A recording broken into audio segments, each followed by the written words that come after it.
Решиться выпрыгнуть из вертолета для профессионалов не проблема. Больше сосредоточены спасатели на точном приземлении.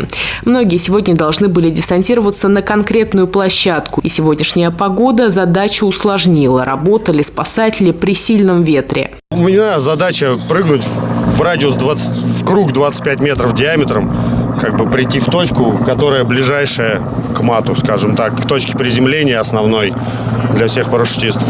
Я эту задачу выполнил и считаю, что прыжок удался. Отмечу, такие тренировки МЧС России организуют регулярно, несколько раз в год. Здесь спасатели отрабатывают навыки, которые могут им пригодиться в крайне сложных условиях, например, во время лесных пожаров или наводнения.